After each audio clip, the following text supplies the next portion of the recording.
Hi, this is Scott Garibay, and today we're going to talk about Tales from the Loop and Dungeons & Dragons. Alright, so let's talk about this. So we have Dungeons & Dragons. It is the flagship tabletop role-playing game of the entire industry.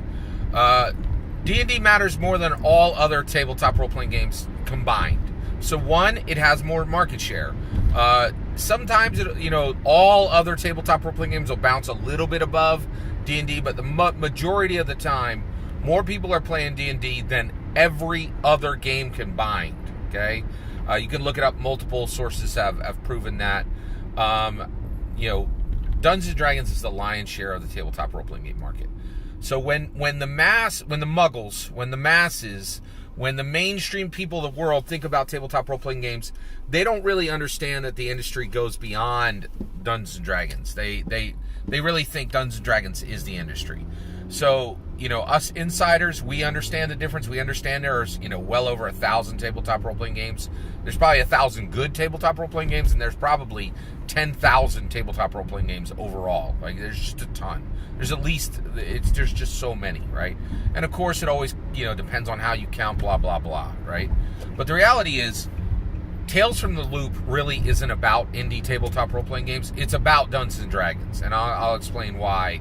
But we really need to look at what Tales from the Loop, the Amazon live-action series, which is out, which I've watched, affects Dungeons & Dragons, because it's a big, big deal. These two elements cross over in a major way, and they affect each other, okay? So let's talk about this. All right. So let's talk about, so I already explained, where Dungeons & Dragons is in its world right now. It's the number one tabletop role-playing game in the world. And for the masses, role-playing games equals Dungeons & Dragons. They really don't understand the nuanced, varied idea that there are multiple role-playing games. For most people, role-playing games means Dungeons & Dragons, okay? All right. So what is Tales from the Loop? So Tales from the Loop is a finished, released, live-action television small screen. By the way, we should really just start saying small screen. Just take the word television and throw it out the window because it's meaningless, right? So Tales from the Loop is the first small screen live-action series that has been done by a major streamer, okay? It's probably even more unique than what I just said, but that is what it is. And it is incredibly, and Tales from the Loop, Amazon's small screen series, is incredibly important because it is the first small screen live action series that was done by a major streaming organization that millions of dollars were spent to create. Millions, right? I know there's been some little, small time web series, that kind of stuff. I get it, blah blah blah, right? But this is the all, the whole ball of wax.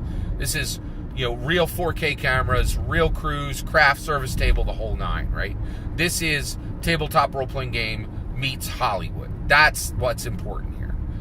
Tales from the Loop is tabletop role-playing games meets Hollywood. And this doesn't happen that often. It happened in 2000 with the Dungeons & Dragons movie. That was a calamitous failure, right? And we're all waiting for this to kind of come over, right? Now, what also is unique about Tales from the Loop? Yes, there are role-playing games based on Lord of the Rings, right? And so you could say, oh, well, the Lord of the Rings movies, are they tabletop role-playing game movies? No, not really, right? Tabletop role-playing games are tangentially connected.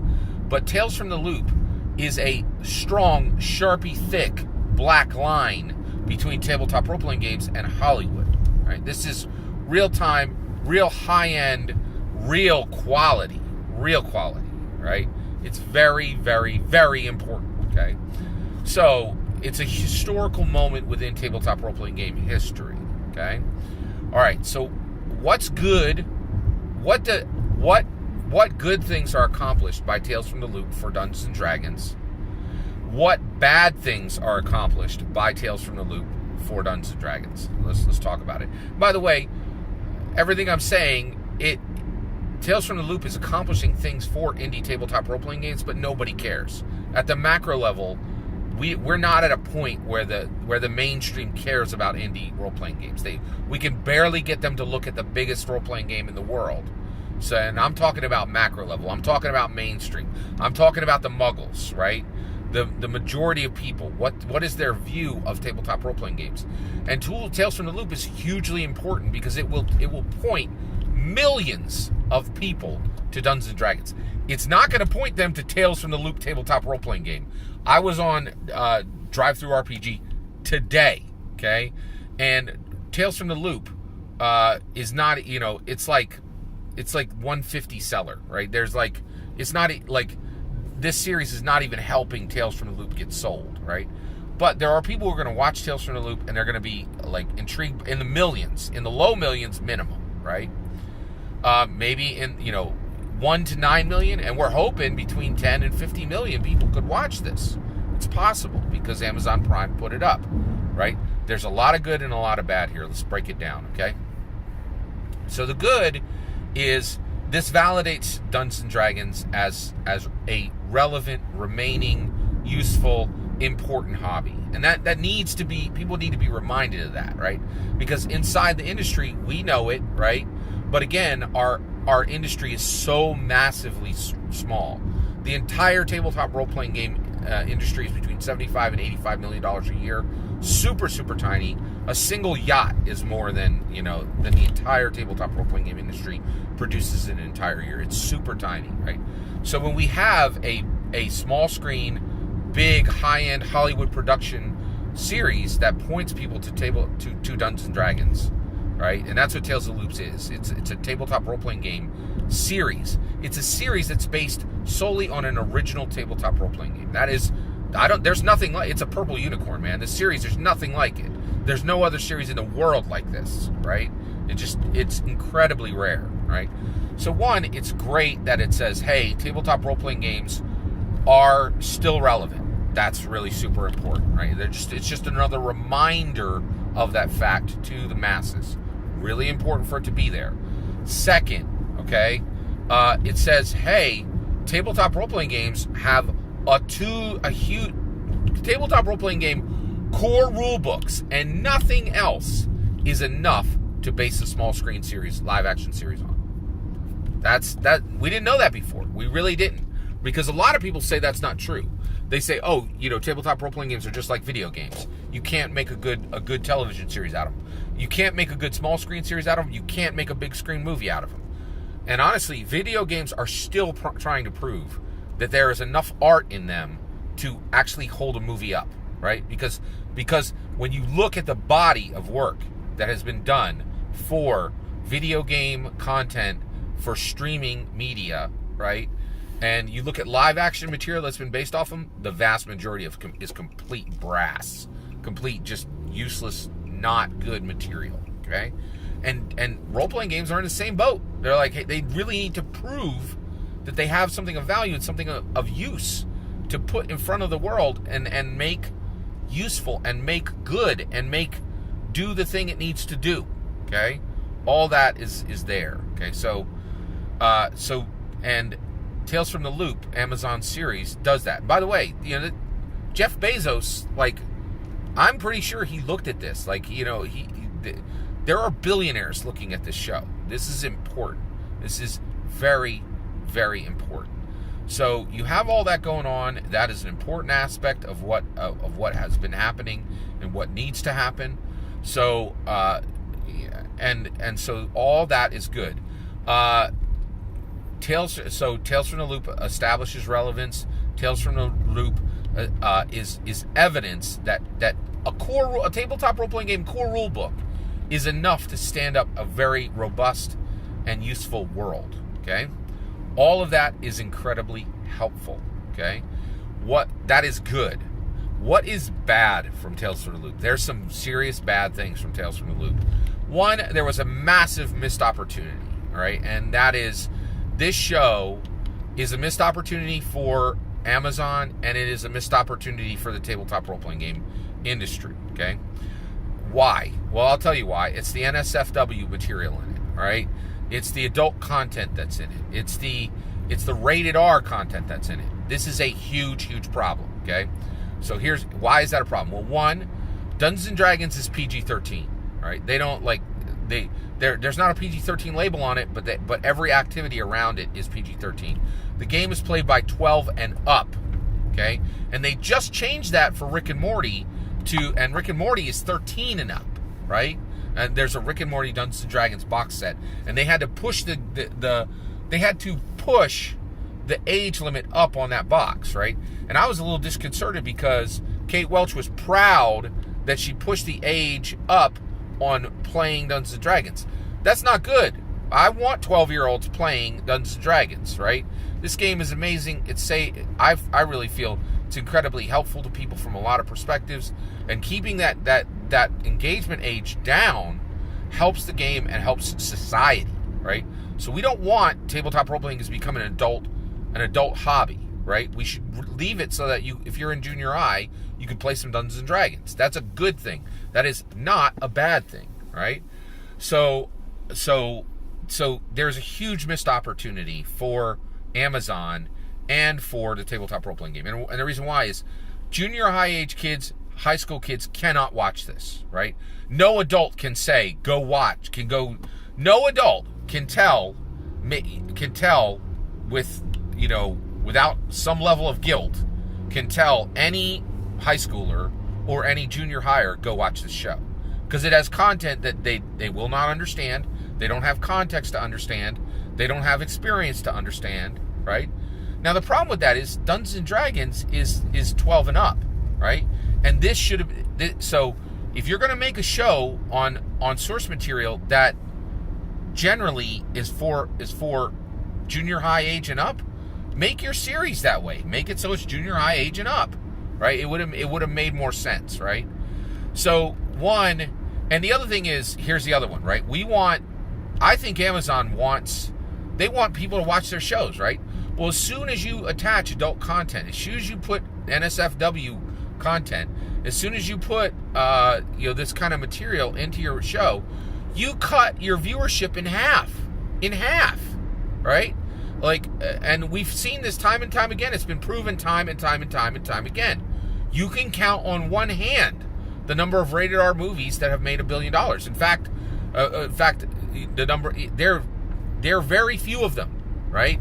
It made international news when Joker did it last year, right?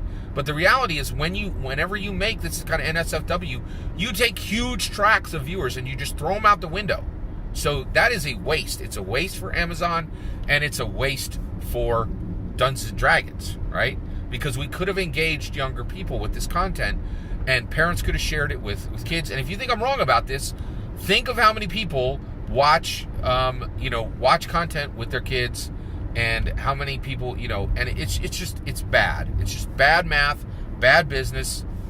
It was not a good decision by any stretch of the imagination. It hurt the available market for this, right? And because I would love to share. I won't even share this show with my college age kids, right? Because it's just got too much content in it. And what's really frustrating is that content was not useful, right? It's the material that you need to hide away from junior high age kids, college age kids, and actually high school age kids, and arguably even from college age kids in this, right? It's 5 to 10% of the material. It wasn't needed. It doesn't really add that much. It could have been handled in a way that would have made this accessible to younger viewers, and it really is a massive problem, because this is a beautiful, incredibly well executed show that should have been able to been shared with everybody. But the reality is, even adults, there are a lot of adults who will not be comfortable with this content. There's some weird stuff in here, like just that you're like, I don't know. I'm excited to watch this tabletop role-playing game show, but this is weird. It's weird for me. Like, there's stuff in here that you're like, who on earth is going to be comfortable looking at this stuff on the screen? There's some real problematic stuff in Tales from the Loop, right? And I really feel it was a massive mistake. And I will tell you right now, I know that even from a business perspective, this was probably a mistake, because there were articles that said, a year or two back, Jeff Bezos was like, hey, we're winning enough awards. I don't want any more awards. I want people to watch our shows, right? And this has content in it that will guarantee that millions of viewers will never see this show. So it was a really big lost opportunity for Amazon, and it was a lost opportunity for the tabletop role-playing game industry overall. There's 5 to 10% of the content in this thing that makes it completely inaccessible to huge tracts of the mainstream, which is really, really sad. Some of the other bad things is this show is crazy slow from a pace perspective, incredibly somber and dark, right? Now, I get you wanted to do this, but the reality, the thing that frustrates me is this show is gorgeous. They did a fantastic job of really capturing the tone of Tales from the Loop. And really, Tales from the Loop, the tabletop role-playing game, is not as mature in stance as this thing is. It's so bad that they muck this show up by putting in super weird, super NSFW content in it that really make this thing incredibly inaccessible. In fact, I love this show, right? But I will not suggest to anyone to watch it because there's material in it that I'm like, I don't know, that's right? And if you watch it, you know what I'm talking about. It's essentially like one scene, and you're like, oh, this is not, this isn't exciting for anybody. This is uncomfortable for everybody. What the heck is this? It is a fly in the soup, right? And it's really sad and frustrating, and because I think all of us were excited that here was a Hollywood project that was going to be a hair's breadth away from pointing the world to tabletop role-playing games and to Dungeons and Dragons. And frankly, who can share this with anybody? I don't know if you can. I don't think you really can, right? Unless you know some super weird person who's going to be like super down with this one incredibly odd, strange scene that makes this thing almost unwatchable by anyone at the macro level, anyone in the masses. It's so frustrating, right? So, so overall, the end of this is, I'll just wrap this up by saying, I was excited to see Tales of the Loop come along. I think Tales of the Loop was an incredibly well done, well executed, artistic show, but it has content in it that makes it completely inaccessible to the masses, and that is a huge loss for Amazon, and that is a huge loss for and I'm gonna have to say it now because I want to be super clear. I'll say this very, very carefully, right, and appropriately. There's a scene in this where the main spoilers for Tales from the Loop. It's really not that important, but like spoilers. There's a scene in this, and this is what makes this completely inaccessible to the masses. There's a scene in this where one of the protagonists witnesses her mother in a compromised position with another person, right? And you're like, oh, you don't ever want a child to see this event, right? And she's the protagonist is not a child, I don't think, but she's seeing her parent, right? So she's a child of that parent, right? And it is just weird and strange, and the camera lingers on it for a long time, and it makes this thing completely inaccessible to anyone who is not like art show, French movie subtitle reading, like wine sipping, brie eating, like artisanal, like critique, right? Critic, right? This one scene makes this whole thing accessible. Like, if you are not a super down, like, really, really dyed-in-the-wool art critic, you're going to be like, what was that? Oh, right? And it makes it completely unshareable. And it is incredibly frustrating to me. So the end of this is, they did a great job of executing. They put they made a great soup. They put a fly in the soup, and now you can't share the soup. It's really frustrating. That's my take on what happened with Tales from the Loop. I'd love to hear what you think. And let me know in the comments below. Please consider liking and subscribing, and have a wonderful millennium.